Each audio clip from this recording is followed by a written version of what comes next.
NDA పాలకులు కానీ కార్మిక వ్యతిరేక విధానాలు అవలంబిస్తున్నారని, ప్రజా వ్యతిరేక విధానాలు అవలంబిస్తున్నారని సమాజం ముందు పెట్టడానికి, సమాజానికి చాటడానికి, అలానే ఈ సమాజం పెత్తందారి ఆధిపత్య శక్తుల చేతుల్లో, పెట్టుబడిదారుల చేతుల్లో, భూస్వాముల చేతుల్లో చిక్కిపోయి పేద ప్రజలందరికీ కనీస ఆహారం లేకుండా, కనీస వసతి లేకుండా, బ్రతకడానికి కనీస సదుపాయం లేకుండా చేస్తున్నదని సమాజానికి చాటి ఈ పాలకవర్గాల ఆధ్వర్యంలో ఈ సమాజం పేద ప్రజలకు ఏమీ ఇవ్వదు కనుక ఈ పాలకవర్గాల్ని అధికారం నుంచి తొలగించి కార్మిక వర్గం, కర్షక వర్గం రాజ్యాధికారం చేపట్టాలని, ఒక నూతన వ్యవస్థను ఏర్పాటు చేయాలని సమాజం ముందు పెట్టడానికి ఈ 2 రోజుల సదస్సు మనం నిర్వహిస్తున్నాం.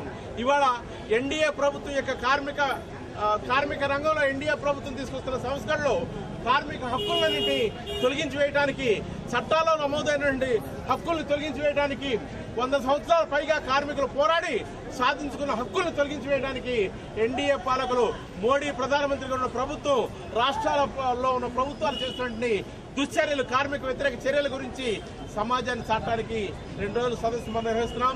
ఇవాళ మనం అన్ని కార్మిక సంస్థల్ని వర్గ దృష్టి, కార్మిక వర్గ దృష్టి కలిగిన సంస్థలన్నింటినీ పిలిచి వాళ్ళ సమక్షంలో మనం ఒక కార్మిక సదస్సు జరిపాం. ఆ కార్మిక సదస్సుని విజయవంతంగా నిర్వహించుకొని ప్రజానీకం ముందు మేము ఈ ప్రభుత్వానికి వ్యతిరేకంగా ఉంటాం, ఈ పాలకవర్గాలకు వ్యతిరేకంగా ఉంటాం, ఈ వ్యవస్థను మార్చడానికి నిలబడతామని మనం ఈ ప్రదర్శన చేశాం.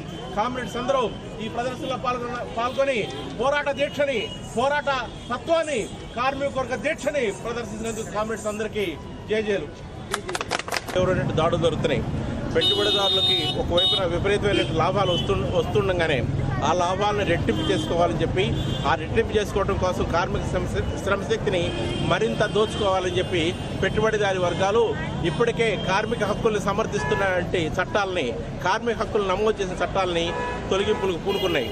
ముఖ్యంగా వెనుకబడిన దేశాల్లో, భారతదేశం లాంటి దేశాల్లో ఆ కార్మికుల యొక్క హక్కులన్నింటినీ తొలగించి వేస్తే, కార్మికుల హక్కుల సమర్థిస్తూ భద్రత కల్పిస్తూ ఎలాంటి చట్టాలు లేకుండా చేస్తే శ్రమశక్తిని మార్కెట్లో చౌకగా దొరికే సరుగ్గా మార్చుకొని వాళ్ళు కొనుగోలు చేయొచ్చని, వాళ్ళు ఇష్టం వచ్చినట్టుగా కొనుగోలు చేయొచ్చని చెప్పి వాళ్ళు భావిస్తున్నారు. ఆ దాంట్లో భాగంగానే సామ్రాజ్యవాద బహుళజాతి సంస్థలు, వ్యాపార సంస్థలు, America, Britain, England, France, Japan, Germany అధిపతులు భారతదేశంలో కార్మిక సంస్కరణలు తీసుకురావాలని చెప్పి, కార్మిక చట్టాలన్నింటినీ రద్దు చేయాలని చెప్పి పదే భారత పాలకుల్ని డిమాండ్ చేస్తున్నారు. సామ్రాజ్యవాద బహుళజాతి సంస్థలకు అమ్ముడుపోయినటువంటి, లొంగిపోయినటువంటి భారతదేశంలో దళారీ పాలకులు, ముందున్న యూపీఏ పాలకులు, ఇప్పుడున్న ఎన్డీఏ పాలకులు, వీళ్ళిద్దరూ రెండు కూటమిలకి నాయకత్వం ఇస్తున్నప్పటికీ ఈ 2 కూటమిలకి నాయకత్వం ఇస్తున్నట్టు వాళ్ళు సామ్రాజ్యవాద బహుళజాతి సంస్థల ముందు సాగిలపడి ఈ సంస్కరణలు తీసుకొస్తామని చెప్పి వాళ్ళు ఆమోదం తెలిపి వచ్చారు. ముందు యూపీఏ పరిపాలకులు ఈ సంస్కరణ వాళ్ళ సామ్రాజ్యవాద బహుళజాతి సంస్థలు కోరినటువంటి మార్పులు తీసుకురావడానికి ప్రయత్నం చేసి సాధ్యంగా ఆగిపోయారు.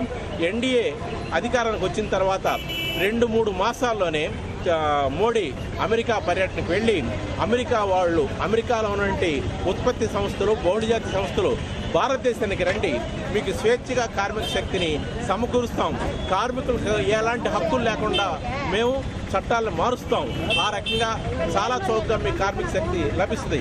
అట్లనే మా దేశంలో అనేక వనరులు ఉన్నాయి, భూగర్భంలో అనేక వనరులు ఉన్నాయి, భూతలం పైన అనేక వనరులు ఉన్నాయి, ఈ వనరులన్నింటినీ మీకు చౌకగా లభించేటట్టు చేస్తాం అని చెప్పి సాగిలపడి మోడీ మేక్ ఇన్ ఇండియా అనే నినాదాన్ని అమెరికాలో, న్యూయార్క్లో, వాషింగ్టన్లో ఇచ్చి వచ్చాడు. కనుక వీళ్ళు కార్మికుల జీవితాలని తక్కువైపోతున్నారు. కార్మిక చట్టాలని తొలగించి కార్మికుల్ని ఇప్పుడు దాకా వాళ్ళు వేతన బానిసత్వాన్ని అనుభవిస్తే ఇక ముందు కట్టు బానిసత్వాన్ని అనుభవించాల్సిన పరిస్థితిని వాళ్ళు తీసుకొస్తున్నారు. ఇవాళ మనం హైదరాబాద్లో ఉన్నాం. నైజాం నవాబ్ 48 సెప్టెంబర్ 17 వరకు దీన్ని పరిపాలించాడు.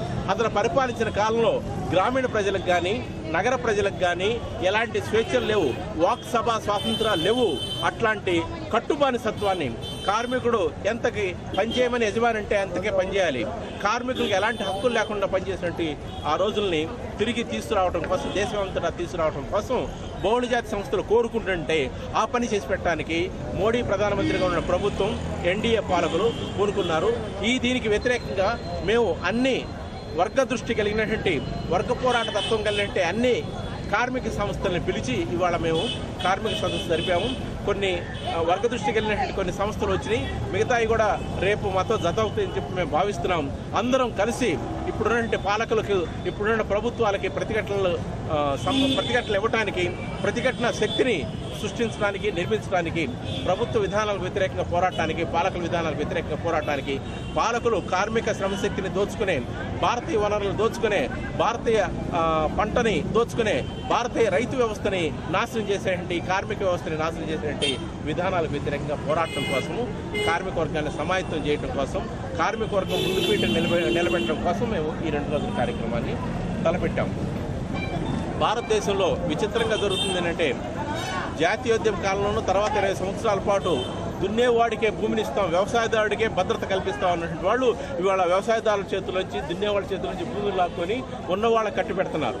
పని భద్రత కల్పిస్తామని చాలా సంవత్సరాలు, చాలా దశాబ్దాల పాటు మాట్లాడినప్పుడు పని నుంచి తొలగించి స్వేచ్ఛగా బజార్లోకి నెట్టి పెట్టుబడిదారుడికి తన ఇష్టం వచ్చినట్టు వాడిని, తన ఇష్టం వచ్చినట్టు అంతకాలం పనిచేయించుకోవడానికి వాడికి స్వేచ్ఛనిచ్చి పని హక్కును కల్పించకుండా, పని లేకుండా చేస్తున్నారు.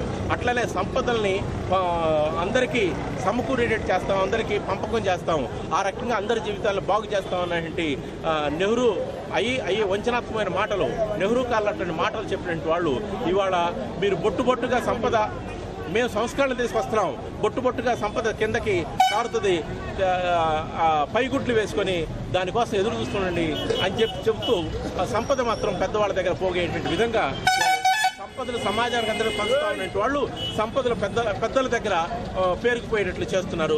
ఈ దుర్మార్గమైన విధానాలకు వ్యతిరేకంగా సమాజంలో శ్రామిక జనులందరూ పోరాడాలి, పీడిత జనులందరూ పోరాడాలి.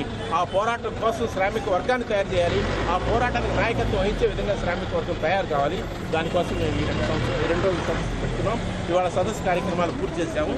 రేపు డెలిగేట్లకి, ప్రతినిధులకి ఎట్లా సమాజంలో కార్మిక వర్గంలో పనిచేయాలని, దానికోసం ఎట్లా కార్మిక వర్గంలో ఒక కొత్త ఆలోచన ఇచ్చి సమాజంలో కొత్త చైతన్యాన్ని ఇచ్చి ముందుకు తీసుకురావాలని దానికోసం రేపు కార్యక్రమాన్ని మేము నిర్వహించబోతున్నాం.